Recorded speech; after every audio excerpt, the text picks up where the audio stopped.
Yellow Dragons, I'm Saha. This is news you need to know. And today we will be discussing the release of several Israel-Hamas hostages, the Nashville airport suffering from traffic issues, and other items. Stay tuned.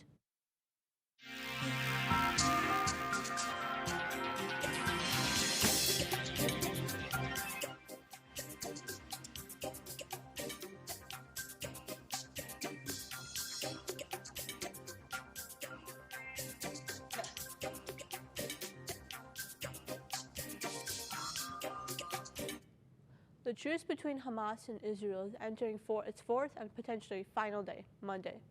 Over three of the days of the truce, Hamas has released a total of 58 hostages, primarily women and children. The father of former hostage Emily Hand says she's doing better than expected after being held captive by Hamas. The now 90-year-old was among the second group of hostages who were released on Saturday. 9-year-old Ohad Munder running to his father, feeling his firm embrace. A hug they've waited 49 days for. Ohad, his mother and grandmother were among the 69 hostages released by Hamas over the past 4 days. One of the youngest, Abigail Eden, who turned 4 while being held hostage. Seen here smiling, surrounded by her grandparents, aunt and uncle. Her parents were murdered by Hamas. For these families, reunions are a moment of relief they've waited weeks for. Like Dalia Mizrahi, whose cousin and children are seen being released in this video.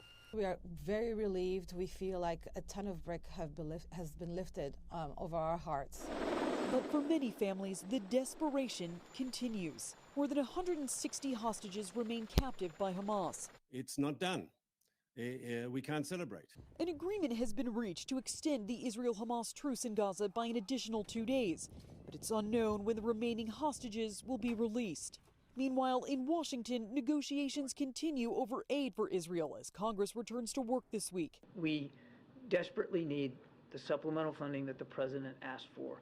Some progressives want restrictions on aid, with Senator Bernie Sanders asking for Israel to end what he calls indiscriminate bombing in Gaza before sending more money.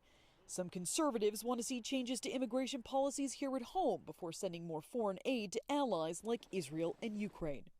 I'm Jen Sullivan reporting.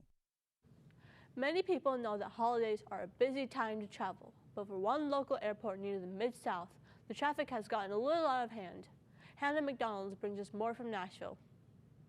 The airport's growth has not been a welcome for some folks because of that. It seems traffic is beginning to taint the transformation of Nashville International Airport. The other day, my partner and his family flew out for Thanksgiving, and it took them nearly 45 minutes just to go across the bridge there at the interstate because of the traffic. The council member for this part of Donelson says the community is concerned about the construction at the airport. For the most part, this traffic stems from the ongoing projects, like the major work on Donelson Pike. That particular construction required the airport to move waiting areas next to the terminal to a lot 3 miles away. While it's used by some people, most people just circle the airport. As recently as Sunday night, our cameras captured people bailing the backups on I-40 and walking to the terminal. It's really not a good look for our city. It's really not safe to have people walking down the side of the road to get to the airport. If you can, carpool to the airport, or there's also a WeGo bus that leaves from the downtown station and goes to the airport about once an hour. However, city leaders say the responsibility shouldn't all be on passengers.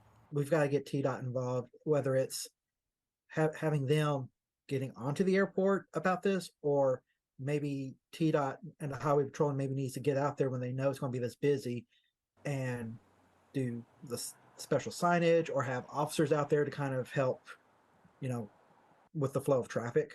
There's something that's got to be done to make this better for the next 4 years. Even Santa has delivery deadlines. To ensure gifts are under the tree in time for Christmas, be mindful when your packages need to be shipped out. The United States Postal Service recommends that holiday mail be sent out by December 16th for it to arrive by Christmas. But if you're doing priority, you have 4 extra days to get those packages to the post office. Meanwhile, FedEx recommends a shipping date no later than December 15th for a 5-day home delivery.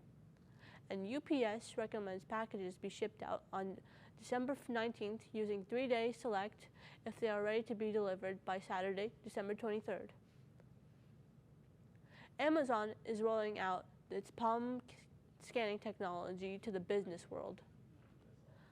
The company says its one enterprise solution could replace bandages and pins.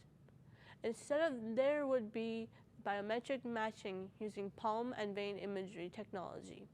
Employees just have to cover their hand over the Amazon One enrollment device to access a physical location.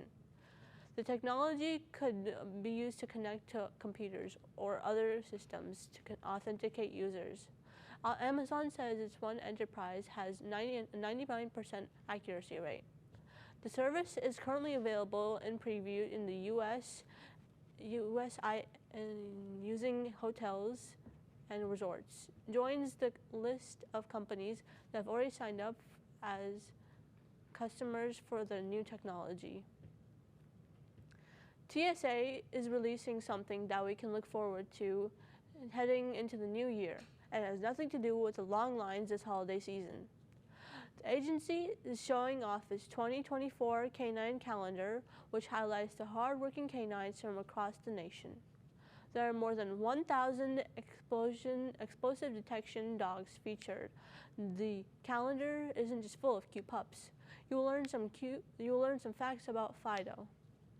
Like, did you know a dog's nose is powerful enough to detect substances that are a concentration of 1 part per trillion? Thank you for listening to today's news story. This is Saha reporting, and this is news you need to know. Have a great everyday, Dragons.